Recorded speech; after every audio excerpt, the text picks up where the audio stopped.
vous salue dans le beau et précieux nom de notre Seigneur Jésus, chers bien-aimés. Je suis heureux encore ce matin de partager cette exhortation que le Seigneur a mis sur mon cœur avec vous. Et cette exhortation est tirée du livre d'Ésaïe, du prophète Ésaïe. Et nous allons prendre nos Bibles et nous allons lire Ésaïe 40, de versets 27 à 31. Je fais la lecture, vous suivez avec moi. La Bible dit ceci, en Ésaïe 40, versets 27 à 31. « Pourquoi dis-tu Jacob? Pourquoi dis-tu Israël? Ma destinée est cachée devant l'Éternel. Mon droit passe inaperçu devant mon Dieu. Ne le sais-tu pas? Ne l'as-tu pas appris? C'est le Dieu d'éternité, l'Éternel qui a créé les extrémités de la terre. Il ne se fatigue point, il ne se lasse point. On ne peut sonder son intelligence. Il donne de la force à celui qui est fatigué et il augmente la vigueur de celui qui tombe en défaillance. » Verset 30, les adolescents se fatiguent et se lassent et les jeunes hommes chancellent. Enfin, le verset 31, mais ceux qui se confient en l'Éternel renouvellent leur force, ils prennent le vol comme les aigles, ils courent et ne se lassent point, ils marchent et ne se fatiguent point. Je reprends, ils prennent le vol comme les aigles, ils courent et ne se lassent point, ils marchent et ne se fatiguent point. Nous allons prier. Seigneur, nous te bénissons pour cette exhortation que tu as mise sur mon cœur. Je prie qu'elle, Seigneur notre Père, atteigne son but dans nos différents cœurs, dans nos différentes vies. Que ton nom soit béni au nom de Jésus que j'ai prié. Amen. Donc voici le texte qu'on vient de lire qui sert de texte de base à cette exhortation. Dieu m'a mis sur mon cœur un message d'encouragement, un message d'exhortation qui vise à encourager chacun d'entre nous dans cette période particulièrement difficile que nous vivons. Le contexte du texte qu'on a lu est celui d'un peuple d'Israël qui est fatigué, d'un peuple qui est lassé, qui est déprimé, parce que ce peuple-là se trouve à ce moment précis en déportation à Babylone. Et c'est un peuple qui a perdu toute espérance et ne croit même plus à une délivrance par rapport à la situation dans laquelle ce peuple se trouvait. Et face à tant de fatigue, face à tant de lassitude, face à tant de désespoir, l'Éternel annonce et promet à son peuple sa délivrance. L'Éternel encourage Israël à ne pas se laisser gagner par la fatigue et la lassitude. Il invite plutôt Israël à tirer enseignement de la vie de l'aigle. Bien-aimés, à l'image d'Israël, à l'époque du prophète Ésaïe, nous vivons aussi des moments très difficiles. J'ai envie même de dire, c'est des moments inédits, c'est des moments jamais vécus. Nous vivons dans la suspicion, dans la crainte que nous et nos proches ne soient touchés par le virus du coronavirus, si je peux m'exprimer ainsi.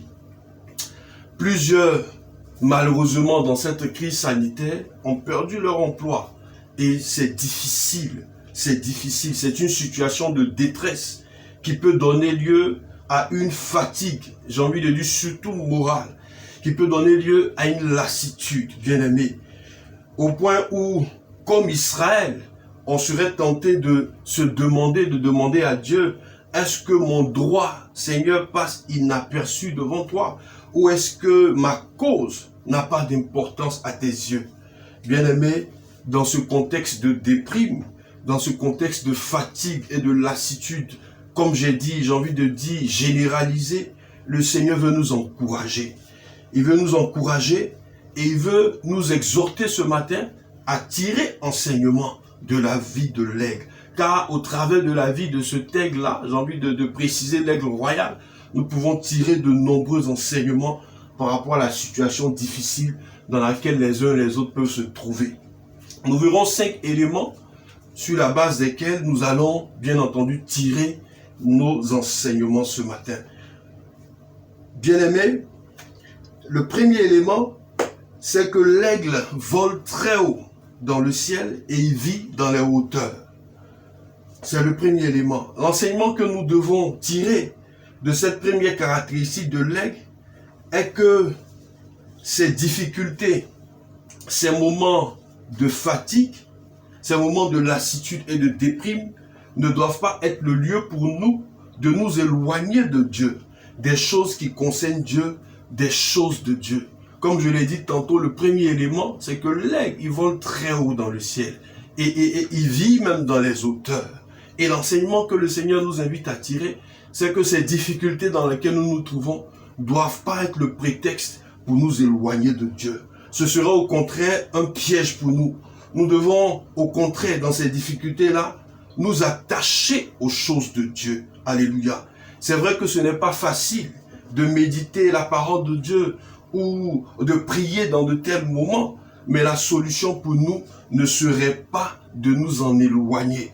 Au contraire, en demeurant attachés à Dieu, en demeurant attachés aux choses de Dieu, en volant haut dans le ciel comme l'aigle, en nous attelons à la lecture de la parole de Dieu, à la méditation et à la communion fraternelle, nous allons pouvoir puiser toutes les forces nécessaires pour tenir le coup dans cette tempête, dans cette difficulté.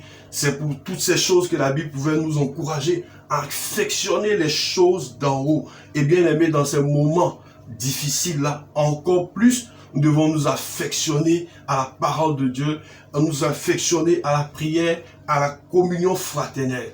Le contraire, c'est-à-dire nous éloigner de ces choses de Dieu, sera pour nous fatal. Je donne ce témoignage rapide de cette jeune sœur avec qui on était à la jeunesse, qui, à un moment donné, son oncle, chez qui elle vivait, qui voulait pas qu'elle aille à l'église, a commencé à nous empêcher, nous les frères, de la visiter. Et malheureusement, elle a commencé à s'éloigner de nous, et finalement, aujourd'hui je vous parle, elle n'est plus dans le Seigneur. Le deuxième élément caractéristique de l'aigle, c'est que l'aigle vole à travers la tempête. Alléluia. Bien-aimés, contrairement aux autres oiseaux qui se cachent lorsqu'il y a une tempête, l'aigle, lui, se sert du courant aérien, il se sert de la force de la tempête pour se propulser plus haut. L'enseignement que nous devons en tirer est que ces moments difficiles doivent nous servir, bien-aimés, doivent nous servir, bien-aimés, comme je l'ai dit tantôt, de rampe de lancement, doivent nous servir de rampe de lancement pour mieux forger notre foi en Christ. Ces moments de difficulté doivent nous permettre d'expérimenter Dieu et d'en sortir avec une foi plus solide. Alléluia. Bien-aimé, si David a pu défier et tuer Goliath, c'est parce qu'il avait déjà expérimenté ce que Dieu pouvait faire avec lui au moment où les ours et les lions attaquaient son troupeau. Également, si Josué a pu ordonner au soleil de s'arrêter sur Gabaon, c'est parce que Josué lui-même avait vu par le passé ce que Dieu pouvait faire avec son peuple. Il était aux côtés de Moïse et il avait vu Dieu à l'œuvre. S'il a eu l'audace d'une telle foi, c'est parce qu'il avait expérimenté le Seigneur. Bien-aimé, il est important de comprendre. On ne connaîtra mieux Dieu qu'au travers des expériences que nous ferons avec lui dans les moments difficiles. C'est dans les moments difficiles comme ceux-là que nous pouvons connaître encore mieux notre Seigneur. Donc, il est important pour nous de tirer le meilleur parti de ces difficultés. Il faudra pouvoir sortir de cette crise avec une idée d'entrepreneuriat, par exemple, avec des projets plein la tête. Alléluia.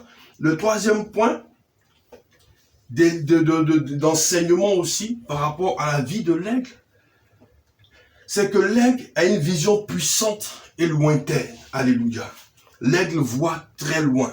Comparé à l'homme, il est dit que l'aigle voit 7 fois plus.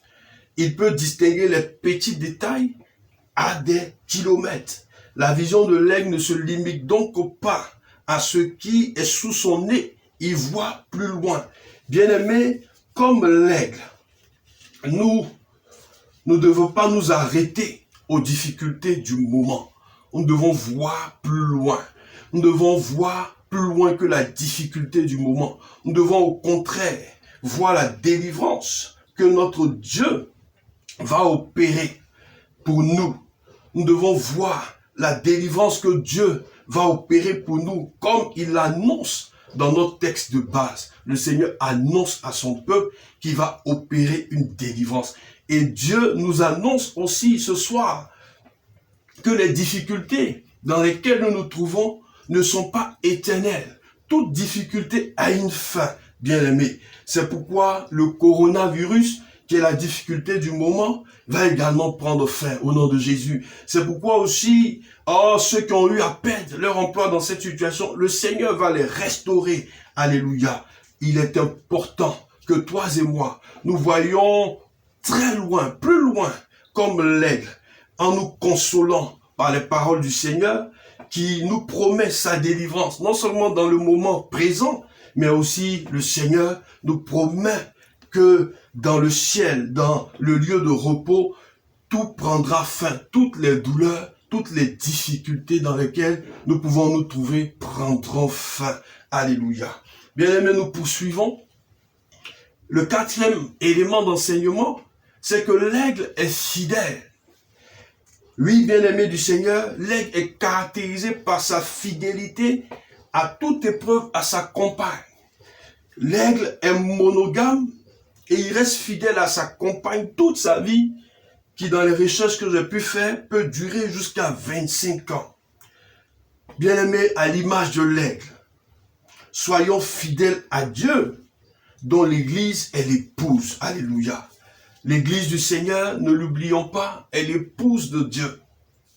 Elle est l'épouse de Dieu. C'est pourquoi, comme l'aigle, nous devons demeurer fidèles au Seigneur. Que la première difficulté ou épreuve ne soit pas l'occasion pour nous d'être infidèles à Dieu. Que ce ne soit pas pour nous l'occasion d'être infidèles à Dieu. Cette semaine, j'ai vécu une expérience qui m'a fait rire, mais un peu bizarre, mais j'ai compris. J'étais allé attendre un ami et pendant que je l'attendais, j'étais dans ma voiture, une jeune fille m'interpelle et me demande d'entrer dans... Il y avait une sorte de maquis qui était juste à côté. Et je lui ai dit non, je reste dans la voiture. Et après, quand mon ami arrive, nous deux, on entre pour trouver des chaises pour nous asseoir dehors. Et pendant qu'on essaie d'entrer, je vois cette dernière qui me propose d'avoir des rapports avec elle. J'ai été choqué, mais j'ai compris que c'est ça aussi, les épreuves dans la marche du Seigneur. Si je m'étais laissé aller, je me serais emporté à vivre dans le péché. Comme je l'ai dit, que les difficultés, que les épreuves, quelles qu'elles soient, ne nous éloignent pas du Seigneur. Qu'au contraire, ce soit le temps pour nous de nous attacher au Seigneur, de montrer notre fidélité à Dieu. Bien aimé, il est dit dans Proverbe 20, le verset 6, que beaucoup de gens proclament leur bonté, mais un homme fidèle, qui le trouvera? Il est dit aussi en Proverbe 28, le verset 20, un homme fidèle est comblé de bénédictions. Alléluia. Bien-aimé, Dieu cherche avant tout un homme, une femme fidèle. Alléluia. Restons donc fidèles à Dieu, quelles que soient les épreuves. De même que l'aigle reste fidèle à sa compagne, restons également fidèles. Quel que soit ce que nous pouvons traverser en ce moment, nous devons comprendre que c'est le temps pour Dieu de tester aussi notre fidélité à lui plutôt. Et enfin, le cinquième élément d'enseignement, c'est que l'aigle sait se retirer pour renouveler ses plumes. En effet, l'aigle, quand il sent que l'usure du temps a eu raison de ses plumes, quand il sent que ses plumes ont commencé à vieillir, il se retire dans un endroit pour les renouveler. Il se met dans un endroit le temps de renouveler ses plumes. Bien aimé, à l'image de l'aigle, il nous appartient aussi, face aux difficultés de la vie, de savoir nous retirer un temps soit peu pour nous restaurer dans la présence de Dieu. Alléluia. Pour nous ressourcer dans la présence du Saint-Esprit. Alléluia. En Jean 6, le verset 63, la Bible dit que c'est l'Esprit de Dieu qui vivifie. Alléluia. Nous avons donc besoin, bien-aimés, de nous retirer un temps soit peu, lorsque nous traversons de tels moments, pour nous approcher du Saint-Esprit. Cet esprit qui nous renouvelle, cet esprit qui nous vivifie, cet esprit qui nous donne la force d'aller de l'avant, cet esprit qui nous donne la force de surmonter toutes sortes de difficultés, toutes sortes d'épreuves, à l'image de l'aigle que tu es, que j'ai ce réflexe-là. Je ne sais pas quelle est l'ampleur de tes difficultés, mais tu as besoin de te ressourcer. Tu as besoin de retrouver les forces qu'il faut pour pouvoir supporter mieux cette situation. Je veux pour terminer rendre ce témoignage d'un couple ami qui allait vivre des moments difficiles, mais ils ne le savaient pas encore. Et le Seigneur leur a donné de ressentir cela. Et ils ont pris la décision, sans même savoir ce qui arrivait, de se retirer, de prendre un moment, de passer par un temps de retraite spirituelle. Et pendant qu'ils étaient dans ce temps de retraite spirituelle, ils ont eu le temps de se ressourcer, d'avoir toute la force nécessaire. Et les jours qui ont suivi, madame va apprendre le décès de son père adoptif, monsieur aussi va apprendre le décès de son grand frère. Ça a été, c'est vrai, difficile. Mais parce qu'ils sont passés par ce temps de retraite, parce qu'ils ont eu le temps d'être proches de l'Esprit de Dieu qui vivifie, ils ont pu tenir le coup. Et aujourd'hui, ils sont encore dans la foi. Bien-aimés, je voudrais m'arrêter là pour ce soir et nous encourager à pouvoir, par ces temps qui courent, nous comporter comme l'aigle. Et c'est cette pensée que le Seigneur a mis sur mon cœur. Si je dois donner un thème à cette pensée, c'est par ces temps qui courent, sois comme l'aigle. Sois comme l'aigle. On a vu ces 5 grandes qualités de l'aigle. On a vu toutes ces qualités-là. Ce que Dieu attend de nous dans ces moments-là, c'est que nous, toi et moi, nous puissions tirer enseignement de la vie de l'aigle. On a vu que l'aigle, il vole très haut dans le ciel. Ce qui doit nous amener dans ces difficultés à demeurer affectionnés aux choses d'en haut, à ne pas nous éloigner des choses de Dieu, au contraire, à demeurer attachés. On a vu que l'aigle, il vole à travers la tempête. Il se sert de la tempête pour se propulser plus loin. Et nous appartient aussi, bien-aimés, de nous servir de ces temps de difficulté pour mieux connaître Dieu et en sortir avec une foi ragaillardie. On a vu en 3e point que l'aigle, il a une vision plutôt puissante. Il voit loin. Voyons au-delà des difficultés du moment. On a vu également en point 4 que l'aigle est fidèle. Quel que soit, il reste fidèle à sa compagne. Nous aussi restons fidèles à notre Dieu. Et enfin, on a vu en 5e point que l'aigle sait se retirer pour renouveler ses plumes. Dans ces moments difficiles, toi et moi avons plus que besoin de nous approcher du Seigneur, du Saint-Esprit, pour renouveler nos forces. Que Dieu nous bénisse. Nous allons prier le Seigneur. Seigneur, nous te rendons toute la gloire. Nous te bénissons pour ces quelques paroles, que tu as mis sur notre cœur. Ces moments sont inédits, ces moments sont difficiles, Père éternel. Chacun, à divers niveaux que nous soyons, nous vivons une réalité. Jésus, c'est pourquoi je prie, Dieu, que tu donnes la force à chacun. Seigneur, de tirer enseignement de la vie de l'aigle, notre Père. Donne-nous de comprendre ces quelques mots et que ces 5 points qui ont été présentés, nous puissions les garder sur le tableau de notre cœur. Que ton nom soit béni. C'est dans le nom de Jésus que nous t'avons prié, Seigneur. Amen. Que Dieu nous bénisse.